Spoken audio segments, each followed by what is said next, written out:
ಬೊಜ್ಜು ಕಾಯಿಲೆನಾ?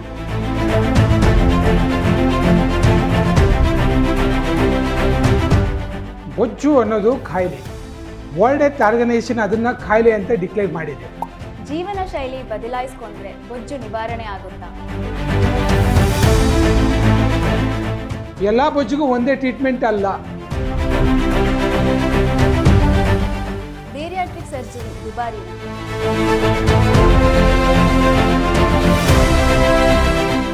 Bariatric surgery ಮಾಡಿಸ್ಕೊಂಡವರು 90% 4 ಗಂಟೆಲಿ ಎದ್ದು ಓಡಾಡಬಹುದು.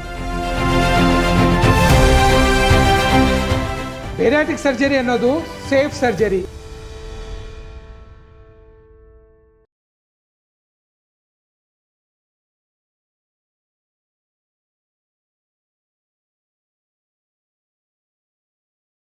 ನಮಸ್ಕಾರ, ನಾನು ಡಾಕ್ಟರ್ ರಮ್ಯಾ. PES ವಿಶ್ವವಿದ್ಯಾಲಯ ಆಸ್ಪತ್ರೆ ಆರೋಗ್ಯ ಜಾಗೃತಿ ಕಾರ್ಯಕ್ರಮಕ್ಕೆ ಸ್ವಾಗತ. ಅನುಭವದ ಜೊತೆ ಸೇರಿರುವ ಸಾನುಭೂತಿ, ಇದು PES ವಿಶ್ವವಿದ್ಯಾಲಯ ಆಸ್ಪತ್ರೆ ಸಿದ್ಧಾಂತ. ಇಂದಿನ ಪೀಳಿಗೆ ಯುವಜನತೆ ಅನುಭವಿಸುತ್ತಿರುವ ಆರೋಗ್ಯ ಸಮಸ್ಯೆ ಬೊಜ್ಜು. ಇದರ ನಿವಾರಣೆ, ಪರಿಹಾರಗಳು ಹಾಗೂ ಲಭ್ಯವಿರುವ ಆಧುನಿಕ ಚಿಕಿತ್ಸಾ ಕ್ರಮಗಳ ಬಗ್ಗೆ ತಿಳಿಸಿಕೊಳ್ಳುವುದಕ್ಕೆ ನಮ್ಮೊಂದಿಗೆ PES ವಿಶ್ವವಿದ್ಯಾಲಯ ಆಸ್ಪತ್ರೆ ಶಸ್ತ್ರಚಿಕಿತ್ಸೆ ವಿಭಾಗದ ಪ್ರಾಧ್ಯಾಪಕರಾದ ಡಾಕ್ಟರ್ ಮುತ್ತುರಾಜ್ ಅವರು ಇದ್ದಾರೆ. ಅವರನ್ನು ಸ್ವಾಗತಿಸೋಣ. ನಮಸ್ತೆ. ಬೊಜ್ಜು ಅಂದರೆ ಏನು? ಇದರ ಅಳತೆ ಮಾಡುವ ವಿಧಾನಗಳ ಬಗ್ಗೆ ತಿಳಿಸ್ಕೊಳ್ಳಿ ಸರ್. ಸೊ ಬೊಜ್ಜು ಅನ್ನೋದು ಒಂದು ಕಾಯಿಲೆ. ನಮ್ಮ ವರ್ಲ್ಡ್ ಹೆಲ್ತ್ ಆರ್ಗನೈಸೇಷನ್ ಅಂತೇನು ಹೇಳ್ತೀವಿ, ಅದನ್ನು ಇದು ಬೊಜ್ಜು ಅನ್ನೋದನ್ನು ಕಾಯಿಲೆ ಅಂತ ಡಿಕ್ಲೇರ್ ಮಾಡಿದೆ. ಏಕೆಂದರೆ ಬೊಜ್ಜಿನಿಂದ ನಾನಾ ಕಾಯಿಲೆಗಳು ಬರ್ತವೆ. ಸೊ ಈಗ ನಮ್ಮ ಶರೀರದಲ್ಲಿ ಬೊಜ್ಜಿನ ಅಂಶ ಇರುತ್ತೆ. ಅದನ್ನು ಸರಿಯಾಗಿ ಅಳತೆ ಮಾಡೋದು ಕಷ್ಟ ಆಗ್ತದೆ. ಯಾಕೆಂದರೆ 2 ರೀತಿಯ ಬೊಜ್ಜಿನ ಅಂಶ ಇರುತ್ತೆ. ಒಂದು ಪೆರಿಫೆರಲ್ ಫ್ಯಾಟ್, ಸ್ಕಿನ್ ಕೆಳಗಿರ್ತಕ್ಕಂಥದ್ದು. ಇನ್ನೊಂದು ವಿಸರಲ್ ಫ್ಯಾಟ್, 2 ಅಂಗಾಂಗಗಳ ಮಧ್ಯೆ ಆ ಫ್ಯಾಟ್ ಇರುತ್ತೆ. ಅದನ್ನು ವಿಸರಲ್ ಫ್ಯಾಟ್ ಅಂತ ಹೇಳ್ತೀವಿ. ಸೊ ಅದನ್ನು ಮೆಸರ್ ಮಾಡಬೇಕು. ಆ ಮೆಸರ್ಮೆಂಟ್ ಮಾಡೋದು ಸ್ವಲ್ಪ ಕಷ್ಟ. ಅದಕ್ಕೆ ಮುಖ್ಯವಾಗಿ ಕೆಲವು ವಿಧಾನದಲ್ಲಿ ನಾವು ಮಾಡ್ತೀವಿ. ಮೊದಲನೆಯದು ಬಾಡಿ ಮಾಸ್ ಇಂಡೆಕ್ಸ್ ಅಂತ ಹೇಳ್ತೀವಿ. Weight in kg divided by height in metre square. ಅಂದರೆ ಒಬ್ಬ ಮನುಷ್ಯ ಒಂದು ಎಷ್ಟು ಎತ್ತರಕ್ಕೆ ಎಷ್ಟು ವೆಯ್ಟ್ ಇರಬೇಕು ಅದನ್ನು ನಾವು weight in kg height in metre square ಅಂತ ಹೇಳ್ತೀವಿ. ಅದು ನಾರ್ಮಲ್ ರೇಂಜ್ ಅಂತ ಹೇಳ್ತೀವಿ. ಅದು 18.5 to 24.9 ಅಂತ ನಾವು ಕ್ಯಾಲ್ಕುಲೇಟ್ ಮಾಡ್ತೀವಿ. ಇನ್ನೊಂದು 25 to 30 ಇಸ್ ಓವರ್ ವೆಯ್ಟ್ ಅಂತ ಹೇಳ್ತೀವಿ. 30 to 35 ಅದನ್ನು ಮಾಡರೇಟ್ ಒಬಿಸಿಟಿ ಅಂದರೆ class 1 obesity. 35 to 40 class 2 obesity. More than 40 is class 3 obesity. ಹೀಗೆ ನಾವು ಬೇರೆ ಬೇರೆ ಥರ ಈ ಬಾಡಿ ಮಾಸ್ ಇಂಡೆಕ್ಸ್ನಲ್ಲಿ ಮೆಸರ್ ಮಾಡ್ತೀವಿ. ಇನ್ನೊಂದು ಮೆಸರ್ಮೆಂಟ್ ಅಂದರೆ ವೇಸ್ಟ್ ಹಿಪ್ ರೇಷಿಯೋ ಅಂತ. ನಾವು ವೇಸ್ಟ್ಗೆ ಮತ್ತು ಹಿಪ್ಗೆ ರೇಷಿಯೋ, ಆ ಮೆಸರ್ಮೆಂಟು, ಅದರ ಬಗ್ಗೆ ಮೆಸರ್ಮೆಂಟ್ ಮಾಡೋದಿದೆ. ಇನ್ನೂ ಹೆಚ್ಚಾಗಿ ಮಾಡೋದು ಅಂದರೆ ಬಾಡಿ ಮಾಸ್ ಅನಾಲಿಸಿಸ್ ಅಂತ ಹೇಳ್ತೀವಿ. ಏಕೆಂದರೆ ನಮ್ಮ ಬೊಜ್ಜಿನ ಅಂಶ ನಮ್ಮ ಪ್ರತಿ ಆರ್ಗನಲ್ಲಿ, ಪ್ರತಿ ಈಗ ಕಾಲಿನಲ್ಲಿ ಎಷ್ಟಿದೆ, ಹೊಟ್ಟೆನಲ್ಲಿ ಎಷ್ಟಿದೆ, ದೇಹದಲ್ಲಿದೆ. ಸೊ ಅದನ್ನು ನಾವು ಮೆಜರ್ ಮಾಡಬೇಕು ಅಂದರೆ, ಅಳತೆ ಮಾಡಬೇಕು ಅಂದರೆ ಬಾಡಿ ಮಾಸ್ ಅನಾಲಿಸಿಸ್ ಅದೇ ನಮಗೆ ಅದು ಚೆಕ್ ಮಾಡಲಿಕ್ಕೆ ನಮಗೆ ಒಂದು ಇನ್ಸ್ಟ್ರೂಮೆಂಟ್ ಇರಬೇಕು. ಇನ್ ಬಾಡಿ ಮಾಸ್ ಅನಾಲಿಸಿಸ್ ಅಂತ ಇರಬೇಕು. ಅದು ಕೆಲವು ಇನ್ಸ್ಟಿಟ್ಯೂಷನ್ ಮಾತ್ರ ಆ ಥರ ಇರುತ್ತೆ. ಈಗ ನಾವು PES ಹಾಸ್ಪಿಟ್ಲಲ್ಲಿ ಅದು ಮೋಸ್ಟ್ ಮಾಡರ್ನ್. ನಮ್ಮ ಬಾಡಿ ಮಾಸ್ ಅನಾಲಿಸಿಸು ಆ ಮೆಷಿನ್ ನಮ್ಮ ಹತ್ರ ಇದೆ. ನಮ್ಮ ಆ ಸೆಗ್ಮೆಂಟು ಎಷ್ಟು ಫ್ಯಾಟ್ ಇದೆ ಬೊಜ್ಜು ಪ್ರತಿ ಶರೀರ ಆರ್ಗನ್ನಲ್ಲಿ, ಒಂದು ನಮ್ಮ ಲಿಮ್ಸಲ್ಲಿ ಎಷ್ಟಿದೆ, ಹೊಟ್ಟೆನಲ್ಲಿ ಎಷ್ಟಿದೆ, ಕಾಲು ಎಷ್ಟಿದೆ, ಅದನ್ನು ಎಕ್ಸಾಕ್ಟಾಗಿ ನಾವು ಮೆಸರ್ ಮಾಡ್ಬೋದು. ಅದನ್ನು ಬಾಡಿ ಮಾಸ್ ಅನಾಲಿಸಿಸ್ ಅಂತ ಹೇಳ್ತೀವಿ. ಅದು ಇನ್ ಬಾಡಿ ಮಾಸ್ ಅನಾಲಿಸಿಸ್ ಮಿಷಿನಲ್ಲಿ ಅಳತೆ ಮಾಡಬಹುದು. ಬೊಜ್ಜು ವಿವಿಧ ಕಾರಣಗಳಿಂದ ಬರುತ್ತೆ. ಅದರ ಬಗ್ಗೆ ಸ್ವಲ್ಪ ವಿವರಣೆ ಕೊಡ್ತೀರಾ ಸರ್? ಸೊ ಬೊಜ್ಜು ಅನ್ನೋದು ನೀವು ಹೇಳಿದ ಪ್ರಕಾರ ಬೇರೆ ಬೇರೆ ಕಾರಣದಿಂದ ಬರುತ್ತೆ. ಈಗ ಒಬ್ಬ ಫ್ಯಾಮಿಲಿ ಮೆಂಬರ್ ಯಾರೋ ಒಬ್ಬ ಬೊಜ್ಜು ಇದ್ದಾರೆ, ಪೇರೆಂಟ್ಸು ಬೊಜ್ಜಿನ ಇರುತ್ತೆ, ಮಕ್ಕಳುಗಳು ಅದೇ ಥರ ಹುಡ್ತಾರೆ. ಅದನ್ನು ನಾವು ಫ್ಯಾಮಿಲಿಯಲ್ ಅಂತ ಹೇಳ್ತೀವಿ. ಕೆಲವು ಹುಟ್ಟೋ ಮಕ್ಕಳಿಗೆ ಜೀನ್ ಮ್ಯುಟೇಷನ್ಸಿಂದ ಬರ್ತದೆ. ಸೊ ಅವರು ಬೊಜ್ಜು ಬರ್ತದೆ, ಜೆನೆಟಿಕ್ ಅಂತ ಹೇಳ್ತೀವಿ. ಸೊ ಕೆಲವರಿಗೆ ವೆಸ್ಟರ್ನೈಸೇಷನ್, ಮುಖ್ಯವಾಗಿ ಇದಂದರೆ ಪಾಶ್ಚಾತ್ಯೀಕರಣ. ನಾವು ತಿಂತಕ್ಕಂಥ ಫುಡ್ಡು ಇದೆಲ್ಲ ನಾವು ಪಾಶ್ಚಾತ್ಯೀಕರಣ ಇರೋದ್ರಿಂದ ತಿಂತಕ್ಕಂಥ ಇದು ಪಿಜ್ಜಾ, ಬರ್ಗರು, ಇದರಿಂದನೂ ಮುಖ್ಯವಾದ ಕಾರಣದಿಂದ ಬರುತ್ತೆ. ಸೊ ಕೆಲವೊಂದು ಇದಿದೆ ಹಾರ್ಮೋನಲ್ ಫ್ಯಾಕ್ಟರ್ ಅಂತ ಹೇಳ್ತೀವಿ. ಸೊ ಒಂದು ಹಾರ್ಮೋನಲ್ ಫ್ಯಾಕ್ಟರ್, ಕೆಲವೊಂದೆಲ್ಲ ಹಾರ್ಮೋನ್ ಫ್ಯಾಕ್ಟರ್, ಕೆಲವು ತೊಗೊಳ್ತಕ್ಕಂಥ ಮೆಡಿಸಿನಿಂದನೂ ಅದರಿಂದ ಬರುತ್ತೆ. ಕೆಲವೊಂದು ಆ್ಯಂಟಿ ಡಿಪ್ರೆಸೆಂಟ್ ಮೆಡಿಕೇಶನ್ ನಾವು ತಗೋತೀವಿ. ಸೊ ಅದರಿಂದನೂ ಬೊಜ್ಜು ಅನ್ನೋದು ಸಾಮಾನ್ಯ, ಅದು ಕಾರಣದಿಂದ ಬರುತ್ತದೆ. ಇದು ಬೇರಿಯಾಟ್ರಿಕ್ ಸರ್ಜರಿ ಅಂದರೆ ಏನು ಸರ್? ಅದನ್ನು ಯಾರು ಕನ್ಸಿಡರ್ ಮಾಡಬಹುದು? ಎಲ್ಲ ಮಾಧ್ಯಮದಲ್ಲಿ ಬರ್ತಾ ಇರುವ ಈಗಿನ ಸರ್ಜರಿ ಬಗ್ಗೆ ವಿವರಣೆಯನ್ನು ಕೊಡಿ. ಸೊ ಬೇರಿಯಾಟ್ರಿಕ್ ಸರ್ಜರಿ ಅಂದರೆ ಎಲ್ರಿಗೂ ನಾವು ಮಾಡಲಿಕ್ಕೆ ಆಗೋದಿಲ್ಲ. ಸೊ ಏನಂದರೆ ಟ್ರೀಟ್ಮೆಂಟು ಬೊಜ್ಜು ನಮ್ಮ ಶರೀರದಲ್ಲಿ ಎಷ್ಟಿದೆ ಬೊಜ್ಜು ಅದರ ಮೇಲೆ ನಾವು ಟ್ರೀಟ್ಮೆಂಟ್ ಕೊಡ್ತೀವಿ. ಸೊ ಕೆಲವ್ರಿಗೆ ಏನಾಗುತ್ತೆ ಅಂದರೆ, ಈಗ body mass index over weight 25ರಿಂದ 30 ಇರ್ತಾರೆ, ಅವ್ರಿಗೆ ನಾವು ಸರ್ಜರಿ ಮಾಡಲಿಕ್ಕೆ ಬರೋದಿಲ್ಲ. ಸೊ ಈಗ ಓವರ್ ವೆಯ್ಟ್ ಇರೋರಿಗೆ ಒಂದು ಡಯಟು, ಎಕ್ಸಸೈಸು ಅದು ನಾವು ಕೊಡ್ತೀವಿ. ಸೊ ಕೆಲವ್ರಿಗೆ ಏನು ಮಾಡ್ತೀವಿ, ಈ ಮೆಡಿಸಿನ್ಸ್ ಕೊಡ್ಬೋದು. ಈ ಕೆಲವೊಂದೆಲ್ಲ ನಾವು ಆನ್ಲೈನ್ ಇದೆಲ್ಲ ಕೊಡ್ತಾ ಇರ್ತೀವಿ, ಅದು ಅವರು ಸೂಟೇಬಲ್ ಆಗ್ತಾರೆ. ಕೆಲವು ಬಲೂನ್ ಥೆರಪಿ, ಇಂಟ್ರಾಗ್ಯಾಸ್ಟ್ರಿಕ್ ಬಲೂನ್, ಹಲ್ಯೂರಿನ್ ಬಲೂನ್, ಈ ಥರ ಬೇರೆ ಬೇರೆ ನಾವು ಕೊಡ್ಬೋದು. ಲೈಪೋಸಕ್ಷನ್, ಬಾಡಿ ಕೌಂಟ್ರಿಂಗ್ ಪ್ರೊಸೀಜರು, ಇದೆಲ್ಲ ನಾವು ಈ 25ರಿಂದ 30 ಬಾಡಿ ಮಾಸ್ ಇಂಡೆಕ್ಸ್ ಅವ್ರಿಗೆ ನಾವು ಕೊಡ್ಬೋದು. ಆದರೆ ಬಾಡಿ ಮಾಸ್ ಇಂಡೆಕ್ಸ್ ಅಂದರೆ ಅದು 30 ಮೇಲೆ ಬಂತು ಅಂದರೆ ಆವಾಗ ಏನಾಗುತ್ತೆ, ಈ ಮೆಡಿಸಿನ್ಸೇ ಆಗಲಿ ಡಯಟ್ ಎಕ್ಸಸೈಸೇ ಅದನ್ನು ಕೊಡೋದು ಕಷ್ಟ ಆಗ್ತದೆ. ಆವಾಗ ನಾವು ಬೇರಿಯಾಟ್ರಿಕ್ ಸರ್ಜರಿ ಅಂತೇಳಿ ಉಪಯೋಗಿಸ್ಬೇಕಾಗ್ತದೆ. ಈಗ ಬಾಡಿ ಮಾಸ್ ಇಂಡೆಕ್ಸ್, ಬೊಜ್ಜಿನ ಅಂಶ ಜಾಸ್ತಿ ಆದಷ್ಟು ಅವ್ರದ್ದು ಬಾಡಿ ಮಾಸ್ ಇಂಡೆಕ್ಸ್ ಜಾಸ್ತಿ ಆಗ್ತಾ ಹೋಗ್ತದೆ. ಈಗ 35 ಮೇಲೆ ಬಂದಾಗ ಅವರಿಗೆ ಬೇರೆ ಬೇರೆ ಕಾಯಿಲೆಗಳು ಬರೋದು ಸಹಜ. ಒಂದು ಟೈಪ್ 2 ಮಧುಮೇಹ, ಟೈಪ್ 2 ಡಯಾಬಿಟೀಸ್ ಅಂತ ಹೇಳ್ತೀವಿ, ಹಾರ್ಟ್ ಪ್ರಾಬ್ಲಮ್ಮು, ಕಾರ್ಡಿಯಾಕ್ ಡಿಸೀಸು, ಕೆಲವ್ರಿಗೆ ಉಸಿರಾಡಕ್ಕೆ ತೊಂದರೆ, ಸ್ಲೀಪ್ ಆಪ್ನಿಯಾ ಅಂತ ಹೇಳ್ತೀವಿ. ಈಗ ಕೆಲವರಿಗೆ ಫೀಮೇಲ್ಸ್ಗೆ ಇರೆಗ್ಯುಲರ್ ಪೀರಿಯಡ್ಸು, ಕೆಲವರು ಮಕ್ಕಳಾಗಿದ್ರೆ ಇನ್ಫರ್ಟಿಲಿಟಿ, ಈ ಈವನ್ ರೀಸೆಂಟ್ ರಿಪೋರ್ಟ್ ಪ್ರಕಾರ ಕೆಲವೊಂದು ಕ್ಯಾನ್ಸರ್ಸು ಬರ್ಬೋದು. ಸೊ ಈ ಥರ ಇರಿದವ್ರವ್ರಿಗೆ ಆಗ ನಾವು ಏನು ಮಾಡ್ತೀವಿ, ಈ ಬೇರಿಯಾಟ್ರಿಕ್ ಸರ್ಜರಿ ಅನ್ನೋದು ಆ 30 BMI ಇರೋರಿಗೆ ನಾವು ಮಾಡ್ಬೋದು. ಅವರು ಇಂಡಿಕೇಟೆಡ್ ಆಗ್ತಾರೆ. ಆವಾಗ ಅವರಿಗೆ only weight and diet and exercise ಎಸ್ ಅವರಿಗೆ ಹೆಲ್ಪ್ ಆಗುತ್ತೆ, ಆದರೆ ಬರೀ ಅದರಿಂದನೇ ವೆಯ್ಟು ಲಾಸ್ ಮಾಡೋಕ್ಕಾಗಲ್ಲ. ಒಂದು 30 BMI ಹೋದರೆ ಆವಾಗ ನಾವು ಬೇರಿಯಾಟ್ರಿಕ್ ಸರ್ಜರಿ ಅಂತೇಳಿ ನಾವು ಮಾಡ್ತೀವಿ. ಬೇರಿಯಾಟ್ರಿಕ್ ಸರ್ಜರಿ ಥರದ ಇದ್ದಾವೆ ಸರ್. ಅದರ ಏನು, ಯಾವ ಥರ ಸರ್ಜರಿ ಯಾರು ಮಾಡಿಸ್ಕೊಳ್ಬೋದು, ಅದರ ಬಗ್ಗೆ ಸ್ವಲ್ಪ ವಿವರಣೆ ಕೊಡಿ. ಬೇರಿಯಾಟ್ರಿಕ್ ಸರ್ಜರಿ ಅಂದರೆ ನಾವು ಅದರಲ್ಲಿ ಬೇರೆ ಬೇರೆ ಇರುತ್ತೆ.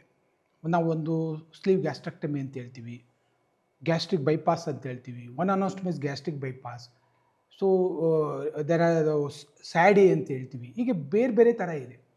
ಪ್ರತಿಯೊಬ್ಬರಿಗೂ ಅದೇ ಇಂಡಿಕೇಶನ್ ಅಂತಲ್ಲ. ಕೆಲವ್ರಿಗೆ ಬಾಡಿ ಮಾಸ್ ಇಂಡೆಕ್ಸು ಅದನ್ನೆಲ್ಲ ನೋಡ್ತೀವಿ, ಅವರು ವೆಜಿಟೇರಿಯನಾ ನಾನ್ ವೆಜಿಟೇರಿಯನ್ ನೋಡ್ತೀವಿ, ಮ್ಯಾರಿಡಾ ಅನ್ಮ್ಯಾರಿಡಾ ನೋಡ್ತೀವಿ. ಸೊ ಈಗ ನಾವು ಬೇರೆ ಬೇರೆ ಆ ಸರ್ಜರಿ ಆ ಒಂದು ಅವ್ರದ್ದು ಬೇರೆ ಅಂಶಗಳು ನೋಡಿಕೊಂಡು ಅವರಿಗೆ ನಾವು ಅಡ್ವೈಸ್ ಮಾಡ್ತೀವಿ. ಸೊ ಅಲ್ಟಿಮೇಟ್ಲಿ ಅವರು ಪೇಷಂಟ್ಸು ಅವರು ಅದನ್ನು ಚೂಸ್ ಮಾಡ್ಕೊತಾರೆ, ನಾವು ಅದಕ್ಕೆ ಆಪ್ಷನ್ಸ್ ಕೊಡ್ತೀವಿ. ಈಗ ನಾವು ಬಾಡಿ ಮಾಸ್ ಇಂಡೆಕ್ಸ್ ಅನ್ನೋದು ಒಂದು 35-40 ಇತ್ತು ಅಂದರೆ ಅವರು ಸ್ಲೀವ್ ಗ್ಯಾಸ್ಟ್ರೆಕ್ಟಮಿ ಮಾಡಿಸ್ಕೋಬೋದು. ಅಥವಾ ಈಗ ನಾವು ಅವರು ಏಕೆಂದರೆ ಈ ಬೇರಿಯಾಟ್ರಿಕ್ ಸರ್ಜರಿ ಮಾಡಿದ್ಮೇಲೆ ಕೆಲವೊಂದು ಅವರು ಸಪ್ಲಿಮೆಂಟ್ ಅಂತೇಳಿ ತೊಗೊಳ್ಬೇಕಾಗ್ತದೆ. ಸೊ ಅವರು ಲೈಫ್ ಸ್ಟೈಲ್ ಚೇಂಜ್ ಮಾಡ್ಕೋಬೇಕಾಗ್ತದೆ. ಇದೆಲ್ಲ ನಾವು ಅಂಶನ ನಾವು ನೋಡಿಕೊಂಡು ಅವ್ರಿಗೆ ಯಾವ ಸರ್ಜರಿ ಬೇಕು ಆ ಪೇಷಂಟ್ಗೆ ನಾವು ಚಾಯ್ಸ್ ಕೊಡ್ತೀವಿ. ಆಗ ಆ ಪೇಷಂಟು ಅದನ್ನು ನೋಡಿಕೊಂಡು ಅದನ್ನು ಅವರು ಚೂಸ್ ಮಾಡ್ಕೋತಾರೆ. ಸೊ ಹೀಗಾಗಿ ಅದರ ಮೇಲೆ ನಾವು ಚೂಸ್ ಮಾಡ್ತೀವಿ. ಈ ಬೇರಿಯಾಟ್ರಿಕ್ ಸರ್ಜರಿಯಿಂದ ಪೇಷಂಟ್ಗೆ ಹೇಗೆ ಹೆಲ್ಪ್ ಆಗುತ್ತೆ ಸರ್? ಬೇರಿಯಾಟ್ರಿಕ್ ಸರ್ಜರಿ ಅನ್ನೋದು ಅಂದರೆ ತೂಕ ಕಡಿಮೆ ಮಾಡ್ಕೊಳ್ಳೋಕ್ಕೆ ಅವರು ಪ್ರಯತ್ನ ಮಾಡ್ತಾ ಇರ್ತಾರೆ. ಈಗ ನೀವು 1-2 kg ಕಡಿಮೆ ಮಾಡ್ತಾರೆ, ಏನು ತಿನ್ನೋದಿಲ್ಲ, 1 ತಿಂಗಳು 2 ತಿಂಗಳು ಮಾಡ್ತಾರೆ. ಅವರಿಗೆ ಮತ್ತೆ ಅಂಗರ್ ಹಾರ್ಮೋನು ಅಂತ ಗ್ರೆಲಿನ್ ಹಾರ್ಮೋನ್ ಅಂತೂ ಜಾಸ್ತಿ ಆಗ್ತದೆ. ಆಗ ಮತ್ತೆ ಅವರಿಗೆ ಹಸು ಜಾಸ್ತಿಯಾಗಿ ಮತ್ತೆ ತಿಂತಾರೆ, ಮತ್ತೆ ವೆಯ್ಟು ಬಂದುಬಿಡುತ್ತೆ. ಅದನ್ನು ಯೋಯೋ ಫಿನಾಮಿನಾ ಅಂತ ಹೇಳ್ತೀವಿ ನಾವು. ಸೊ ಹೀಗಾಗಿ ಎಷ್ಟೇ ಅವರು ಡಯಟ್ ಎಕ್ಸಸೈಸ್ ಮಾಡಿದ್ರು ಅವ್ರಿಗೆ ಪ್ರಯೋಜನ ಆಗಲ್ಲ. ಸೊ ನಾವಿಲ್ಲಿ ಏನು ಮಾಡ್ತೀವಿ, ಚಿಕ್ಕ ಚಿಕ್ಕ ಕ್ಯಾಮ್ರಾದಲ್ಲಿ, ಸೊ ಸ್ಮಾಲ್ ಲ್ಯಾಪ್ರೋಸ್ಕೋಪಿಕ್ ಸರ್ಜರಿ, ಅದರಲ್ಲಿ ಹೊಟ್ಟೆ ಇದ್ರೊಳಗೆ ಹೋಗಿ ಮಸಲ್ ನಾವೇನು ಕಟ್ ಮಾಡೋದಿಲ್ಲ. ಸೊ ಅದ್ರೊಳಗೆ ಹೋಗಿ ಆ ಸ್ಟೊಮಕ್ ಸೈಜು ಅಂತ ಹೇಳ್ತೀವಿ ಅದನ್ನು ಚಿಕ್ಕದು ಮಾಡ್ತೀವಿ. ಅದನ್ನು ನಾವು ಮಾಡೋದು ಅಡ್ವಾನ್ಸ್ಡು ಎಂಡೋಸ್ಟ್ಯಾಪ್ಲೆಸ್ ಅಂತ ಹೇಳ್ತೀವಿ. ಸೊ ಅದರಿಂದ ನಾವು ಚಿಕ್ಕದು ಮಾಡ್ತೀವಿ. ಜೊತೆಗೆ ಕೆಲವೊಂದು ಸರ್ಜರಿ ಗ್ಯಾಸ್ಟ್ರಿಕ್ ಬೈಪಾಸ್, ಈಗ ನಾವು ಒಬ್ಬ ಮನುಷ್ಯ 250 kg ಇದ್ದಾನೆ, ಅವನ್ನ ಎಷ್ಟು ಮಾಡಬೇಕು, 70 kg ಮಾಡಬೇಕು. ಆವಾಗ ಏನು ಮಾಡ್ತೀವಿ, ಮೆಜರ್ ಮಾಡ್ತೀವಿ ಅವರು ಎಷ್ಟು ವೆಯ್ಟ್ ಲಾಸ್ ಆಗಬೇಕು. ಸೊ ಆ ಮೆಜರ್ ಮಾಡಿ ಗ್ಯಾಸ್ಟ್ರಿಕ್ ಬೈಪಾಸ್ ಅಂತ ಕ್ರಿಯೇಟ್ ಮಾಡ್ತೀವಿ.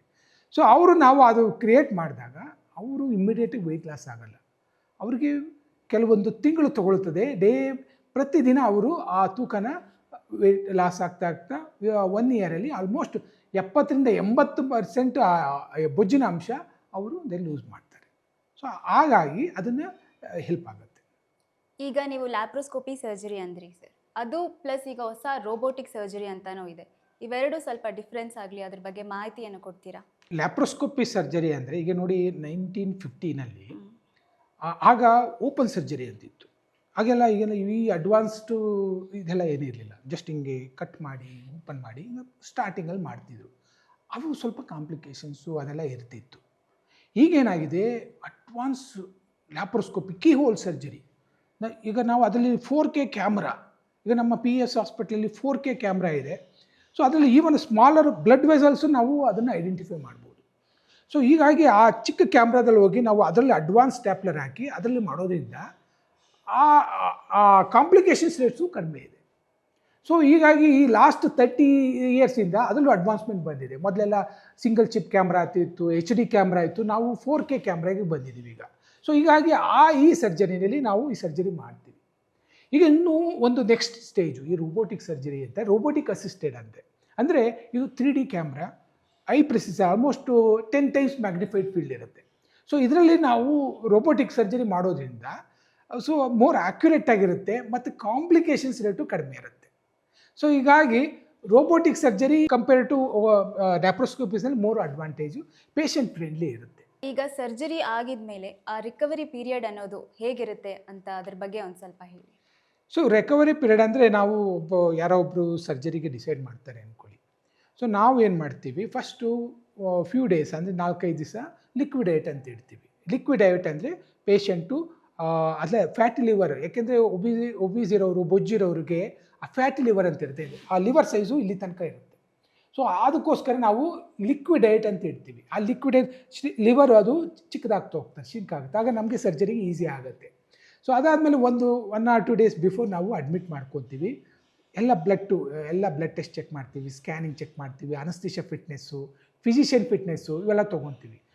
ಪೇಷಂಟ್ಗೆ ಏನು ಬೇರೆ ಕಾಯಿಲೆ ಇದೆಯಾ, ಅವ್ರ ಕಾರ್ಡಿಯಾಲಜಿ, ಸಪೋಸ್ ಈಗ ಅವ್ರಿಗೇನೋ ಹಾರ್ಟ್ ಪ್ರಾಬ್ಲಮ್ ಇತ್ತು ಅಂದ್ಕೊಳ್ಳಿ, ಅವ್ರಿಗೆ ಕಾರ್ಡಿಯಾಲಜಿ ಫಿಟ್ನೆಸ್ ತೊಗೊತೀವಿ. ಸೊ ಎಲ್ಲ ಫಿಟ್ನೆಸ್ ತೊಗೊಂಡು ಆಗ ಸರ್ಜರಿ ಎಲ್ಲ ಫಿಟ್ನೆಸ್ ಇದೆ ಅಂದರೆ ಅದೇನೋ ರಿಸ್ಕ್ ಇತ್ತು ಅಂದರೆ ಅವಾಗ ನಾವು ರಿಸ್ಕ್ ಎಕ್ಸ್ಪ್ಲೈನ್ ಮಾಡಿ ಪೋಸ್ಟ್ ಮಾಡ್ತೀವಿ ಸರ್ಜರಿ. ಈ ಸರ್ಜರಿ ಅನ್ನೋದು ನಾವು ಈಗ ಬೆರಾಟಿವ್ ಸರ್ಜರಿ ಎಲ್ಲ ಈಗ ಅಡ್ವಾನ್ಸ್ ಮಾಡೋದು ಜಸ್ಟ್ ನಮಗೆ 1 hour 1.5 hours ಸರ್ಜರಿ ಆಗೋಗ್ಬಿಡುತ್ತೆ. ನಮ್ಮ 90% ಆಫ್ ಪೇಷಂಟ್ಸು ಸರ್ಜರಿ ಆದಮೇಲೆ 3-4 hours ಎದ್ದು ಓಡಾಡ್ಬೋದು. ಯಾಕೆಂದರೆ ನಾವು ಇದನ್ನು ಯಾವುದೇ ಮಸಲ್ ಏನೂ ಕಟ್ ಮಾಡ್ತಿಲ್ಲ, ಚಿಕ್ಕ ಕ್ಯಾಮ್ರಾದಲ್ಲಿ ಹೋಗ್ತೀವಿ. ಸೊ ಅವ್ರು 3-4 hours ಎದ್ದು ಹೋಗ್ತಾರೆ. ನೆಕ್ಸ್ಟ್ ಡೇ ಮಾರ್ನಿಂಗು ನಾವು ಲಿಕ್ವಿಡ್ ಡಯಟನ್ನು ಸ್ಟಾರ್ಟ್ ಮಾಡ್ತೀವಿ. ಸೊ 24 hours ಅಬ್ಸರ್ವ್ ಮಾಡಿ ಆಮೇಲೆ ಡಿಸ್ಚಾರ್ಜ್ ಮಾಡಿ. ಸೊ 3 days ಅವರು ಹಾಸ್ಪಿಟ್ಲ್ ಇದ್ದರೆ ಸಾಕು. ಆಮೇಲೆ ಅವರು ಆಫೀಸ್ಗೆ 1-2-3 ಡೇಸಲ್ಲಿ ಆಫೀಸ್ಗೆ ಹೋಗ್ಬೋದು. ಈಗ ಕೆಲವರು ಅಬ್ರಾಡಿಂದ ಬರ್ತಾರೆ, ಅವರು ಬೇಕಾದರೆ ಸರ್ಜರಿ ಮಾಡಿಸ್ಕೊಂಡು 10 ಡೇಸಲ್ಲಿ ಅವರು ಫ್ಲೈಟಲ್ಲಿ ಅವರು ಅಬ್ರಾಡ್ಗೆ ಹೋಗ್ಬೋದು. ಹೀಗಾಗಿ ಇದು ರಿಕವರಿ ಟೈಮ್ ಅನ್ನೋದು ಅಲ್ಲಿ ಬರುತ್ತೆ. It's not A open surgery.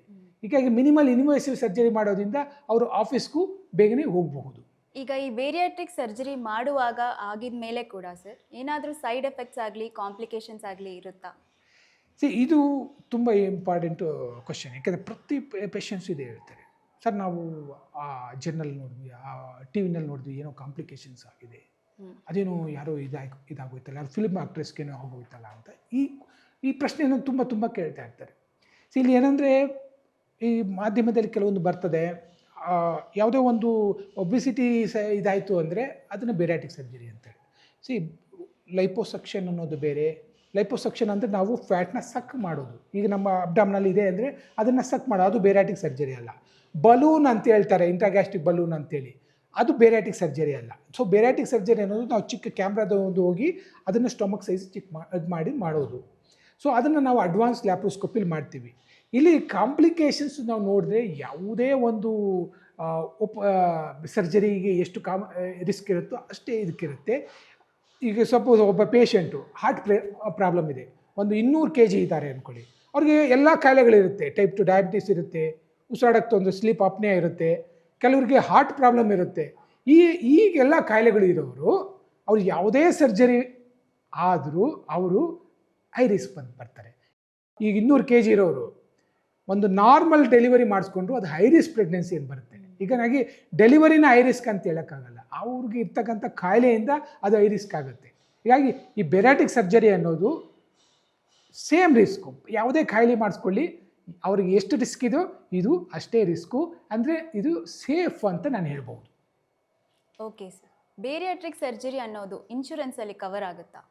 ಇದು ತುಂಬ ಇಂಪಾರ್ಟೆಂಟ್ ಕ್ವಶನ್. ಯಾಕೆಂದರೆ 2020 ತನಕ ಇದು ಇನ್ಶೂರೆನ್ಸಲ್ಲಿ ಕವರ್ ಆಗ್ತಿರಲಿಲ್ಲ. ತುಂಬ ಜನ ಏನಂದರು ಅಲ್ಲಿ ತನಕ ಬೇರೆ ಬೇರೆ ಸರ್ಜರಿ ಮಾಡಬೇಕು, ಎಲ್ಲ ಸರ್ಜರಿ ಮಕ್ಕಳು ಶುಗರ್ ಇರೋರು, ಹಾರ್ಟ್ ಪ್ರಾಬ್ಲಮ್ ಇರೋರು, ಸ್ಲೀಪ್ ಆಪ್ನೇ ಇರೋಲ್ಲ ಸರ್ಜರಿ ಮಾಡಿಸ್ಕೊಂಡು ಅವ್ರದ್ದು ಕಾಯಿಲೆಗಳು ಗುಣಮುಖ ಆಯಿತು. ತುಂಬ ಜನ ಕೋರ್ಟ್ಗೆ ಹೋದರು, ಅವ್ರಿಗೆ ನಮಗೆಲ್ಲ ಕಾಯಿಲೆಗಳ ಗುಣವಾಗಿದೆ, ಯಾಕೆ ಇದು ಕವರ್ ಆಗ್ತಾಯಿಲ್ಲ ಅಂತ. ಹಾಗಾಗಿ ಆಗ ಸೆಂಟ್ರಲ್ ಗೌರ್ಮೆಂಟು ಅವಾಗ CGHS ಇದೆಲ್ಲ ಸ್ಟಾರ್ಟಿಂಗಲ್ಲಿ ಇಂಟ್ರೊಡ್ಯೂಸ್ ಮಾಡಿಬಿಟ್ರು. ಈ IRDA ಪ್ರೈವೇಟ್ ಇನ್ಶೂರೆನ್ಸಲ್ಲಿ 2020 ಅಕ್ಟೋಬರಲ್ಲಿ ಆವಾಗಿಂದ ಇನ್ಕ್ಲೂಡ್ ಮಾಡಬೇಕು ಅಂತ ಡಿಕ್ಲೇರ್ ಮಾಡ್ತು. 2020 ಅಕ್ಟೋಬರಿಂದ ಈ ಎಲ್ಲ ಇನ್ಶೂರೆನ್ಸು, ಪ್ರೈವೇಟ್ ಇನ್ಶೂರೆನ್ಸ್ ಆಗಲಿ, HDFC, ICC, ಬೇರೆ ಸ್ಟಾರ್ ಯಾವುದೇ ಆಗಲಿ, ಇನ್ನು ಗೌರ್ಮೆಂಟ್ ಇನ್ಶೂರೆನ್ಸ್ CGHS, ESI ಎಲ್ಲ ಕವರ್ ಮಾಡ್ತಾ ಇದ್ದಾರೆ. ಸೊ ಅದು ಕವರ್ ಆಗ್ತದೆ. ಓಕೆ ಸರ್, ಇಲ್ಲಿವರೆಗೂ ನೀವು ತುಂಬಾ ಇನ್ಫಾರ್ಮೇಷನ್ ಕೊಟ್ಟಿದ್ದೀರಾ, ಬೇರಿಯಾಟ್ರಿಕ್ ಸರ್ಜರಿ ಅಂದರೆ ಏನು, ಈ ಬೊಜ್ಜು ಕಾರಣಗಳ ಬಗ್ಗೆ ಹೇಗೆ ಅಂತ. ಈಗ ಲಾಸ್ಟಲ್ಲಿ ಒಂದು ಟೇಕ್ ಹೋಮ್ ಮೆಸೇಜ್ ಏನು ಅಂತ ಹೇಳ್ತೀರಾ? ಸೊ ಬೆರಾಟಿಕ್ ಸರ್ಜರಿ ಅನ್ನೋದು ಒಂದು ಸೇಫ್ ಪ್ರೊಸೀಜರು. ಅಂದರೆ ನಾವು ಯಾವುದೇ ಒಂದು ಸರ್ಜರಿ ಇದೆ ಅನ್ಕೊ, ಯಾವುದೇ ಲ್ಯಾಪ್ರೋಸ್ಕೋಪಿಕ್ ಸರ್ಜರಿ ಎಷ್ಟು ರಿಸ್ಕ್ ಇದೆಯೋ ಇದು ಅಷ್ಟೇ ರಿಸ್ಕ್ ಇಲ್ಲ ಅಂತ ಹೇಳೋಕ್ಕಾಗಲ್ಲ. ಅಂದರೆ ಒಬ್ಬ ಪೇಷಂಟ್ಗೆ ಏನಾದರೂ ಹಾರ್ಟ್ ಪ್ರಾಬ್ಲಮ್ ಇತ್ತು ಅಂದರೆ ಆವಾಗ ರಿಸ್ಕು ಯಾವುದೇ ಸರ್ಜರಿ ಅವರು ಮಾಡಿಕೊಂಡ್ರೂ ರಿಸ್ಕ್ ಇರುತ್ತೆ.